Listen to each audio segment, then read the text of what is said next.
नमस्कार, capital TV में आपका स्वागत है और मैं आपके साथ प्रिया बिस्ट। कहा जाता है कि झूठ ज्यादा वक्त तक छिपता नहीं है और जब ये सबके सामने आता है तो फिर सभी कर्मों का हिसाब होता है। राजनीति में अगर देखा जाए तो ये बिल्कुल फिट बैठता है कि सत्ता के नशे में इंसान क्या कुछ नहीं करता है, लेकिन वो भूल जाता है कि जब सत्ता उसके हाथ में नहीं रहेगी तो उसके सारे काले कारनामों का पर्दाफाश होकर रहेगा। जांच एजेंसियां इस वक्त ऐसे ही नेताओं के काले राजों का भांडाफोड़ कर रही है जिन्होंने सत्ता में रहते हुए अपनी पावर का गलत इस्तेमाल किया, लेकिन अब जांच एजेंसियों के शिकंजे से कोई बचने वाला नहीं है। तो चलिए आपको भी बताते हैं कि आखिर कौन इस बार ईडी के जाल में फंसा है। बिहार में सरकार बदल चुकी है और पिछली सरकारों में हुए घोटालों का पर्दाफाश हो रहा है और लगातार ईडी का शिकंजा भी कसता जा रहा है। लेकिन अब बिहार के पूर्व सीएम लालू यादव के करीबी की ईडी ने मुश्किलें बढ़ा दी हैं, जिससे बिहार में सियासी घमासान की संभावनाएं हैं। ईडी इस वक्त देश के अलग अलग राज्यों में अपना चाबुक चला रही है। अब इस शिकंजे में लालू यादव के करीबी आ चुके हैं, जिन पर ईडी का ताबड़तोड़ एक्शन जारी है। प्रवर्तन निदेशालय यानी कि ईडी ने अवैध रेत खनन मामले में 9 मार्च को बिहार की राजधानी पटना में लालू यादव के बेहद ही करीबी सुभाष यादव के ठिकानों पर तलाशी ली। पटना, दानापुर से लेकर बिहटा तक ईडी की ये छापेमारी चली। सुभाष यादव राष्ट्रीय जनता दल के टिकट पर लोकसभा चुनाव भी लड़ चुके हैं। इससे पहले आयकर विभाग ने लालू यादव के करीबी पार्षद विनोद जायसवाल पर भी शिकंजा कसा था। राजद के नेता और लालू यादव के करीबी सुभाष यादव पर ईडी ने एक्शन लिया।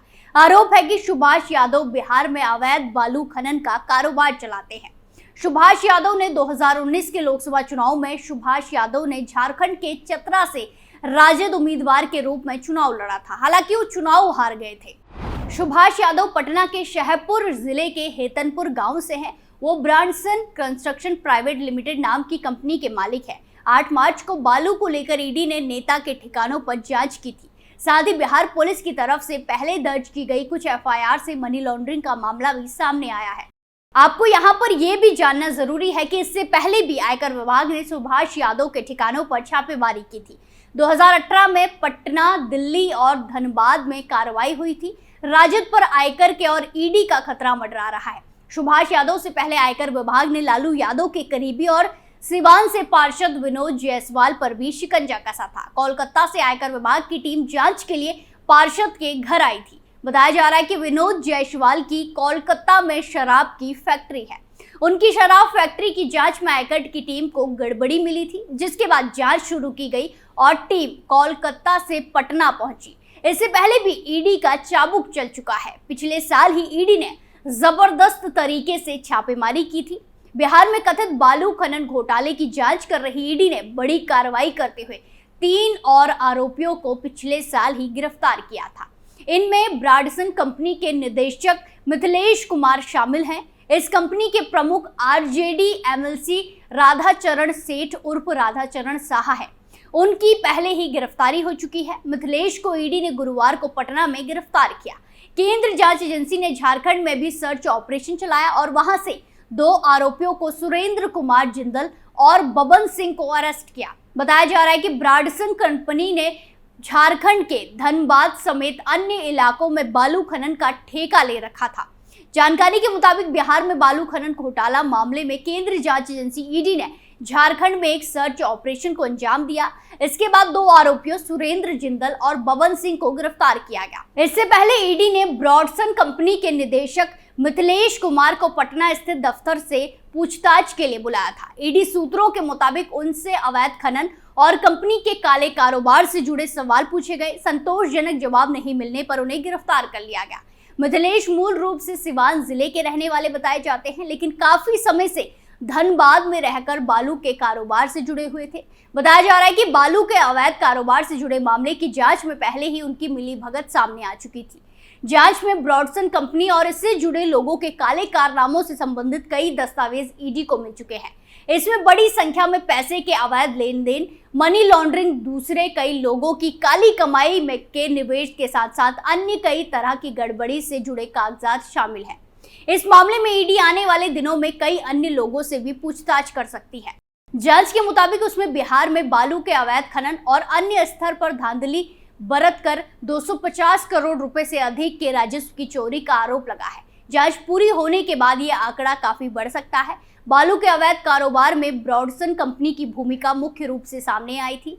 ईडी इस केस में अब तक कंपनी के मुख्य एमएलसी राधाचरण सेठ और उनके पुत्र कन्हैया कुमार के अलावा उनसे जुड़े धनबाद के बालू कारोबारी जगनारायण सिंह एवं उनके बेटे सतीश कुमार को गिरफ्तार कर चुकी है। अवैध बालू खनन से जुड़े मामले में 30 और 31 अगस्त को एमएलसी राधाचरण सेठ से 2 दिनों तक ईडी ने पटना स्थित कार्यालय में बुलाकर सघन पूछताछ की थी। इसके बाद 13 सितंबर को उनके आरा स्थित 4 और पटना में मौजूद 2 ठिकानों पर एक साथ छापेमारी करने के बाद एमएलसी को गिरफ्तार कर लिया था। ईडी राधाचरण सेठ को रिमांड पर लेकर कई पहलुओं पर पूछताछ कर रही है। इसमें कई अहम जानकारी सामने आने और इस नेटवर्क में कई लोगों की मिलीभगत की बात कही जा रही है।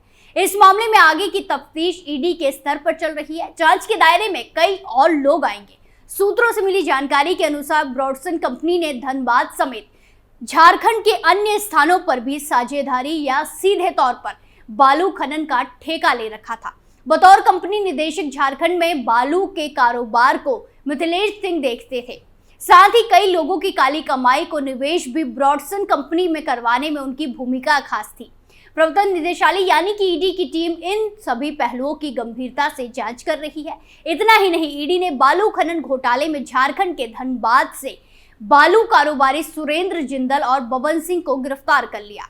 जिंदल से ईडी की पूछताछ चल रही है। दोनों से कई घंटों तक गहन पूछताछ की गई। उसके बाद दोनों को गिरफ्तार कर लिया गया। धनबाद के स्थानीय कोर्ट में पेश करने के बाद ट्रांजिट रिमांड पर लिया गया। ईडी ने इसके पहले झारखंड के अलावा पटना के बोरिंग रोड और बिहटा के परेव में ब्रॉडसन कंपनी के प्रबंधक निदेशक अशोक कुमार के ठिकानों पर छापेमारी की थी। अशोक कुमार भाजपा के विधान परिषद जीवन कुमार के पिता हैं। ये कार्रवाई लगातार दूसरे दिन भी ईडी ने जारी रखी क्योंकि छापेमारी के दौरान नई नई बातें सामने आ रही थी। तफ्तीश के मुताबिक बालू खनन घोटाला करीब 200 करोड़ रुपए का है। इसका कनेक्शन बिहार, झारखंड और पश्चिम बंगाल से जुड़ा हुआ है। गुरुवार को ही ईडी ने ब्रॉडसन के निदेशक मिथिलेश कुमार सिंह को लंबी पूछताछ के बाद गिरफ्तार कर लिया था। उन्हें ईडी द्वारा पटना स्थित कार्यालय में पूछताछ के लिए बुलाया गया, वहीं से गिरफ्तार कर लिया गया था। ब्रॉडसन कंपनी और उससे जुड़े लोगों की काली कमाई से संबंधित कई अहम दस्तावेज ईडी ने जब्त किए हैं। इसमें पैसे के अवैध लेन देन, धन शोधन, दूसरे लोगों की काली कमाई के निवेश आदि से जुड़े कागजात शामिल हैं।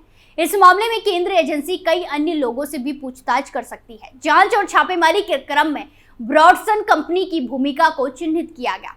ईडी इस मामले में अब तक विधान परिषद राधाचरण सेठ और उनके पुत्र कन्हैया कुमार, उनसे जुड़े धनबाद के बालू कारोबारी जगनारायण सिंह और उनके बेटे सतीश कुमार को पहले ही गिरफ्तार कर चुकी है। राधाचरण सेठ पर पहले भी कार्रवाई की जा चुकी है। वहीं एक बार फिर से ईडी का चाबुक बालू खनन घोटाले में चला है।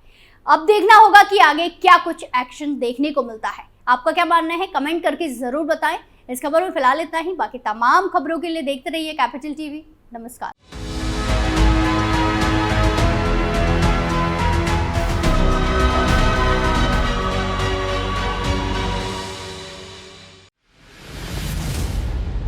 मैं राजनीति करता नहीं, पर राजनीति को बहुत गहरे तक समझता हूं। मैं लोगों के बीच रहता हूं, लोगों के मन को अच्छे से जानता हूं।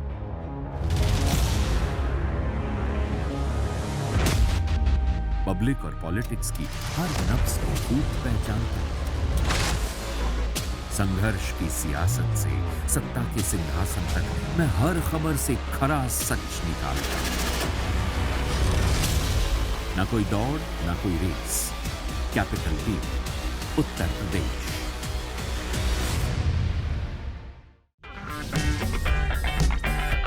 अगर आपको हमारा वीडियो पसंद आया हो तो इसे लाइक करें, हमारे चैनल को सब्सक्राइब करें और हाँ, बेल आइकन दबाना ना भूलें ताकि आप तक हमारे वीडियो की नोटिफिकेशन पहुंचती रहे। आप अपना सुझाव हमें कमेंट बॉक्स में दे सकते हैं। हमारे साथ जुड़ने के लिए शुक्रिया।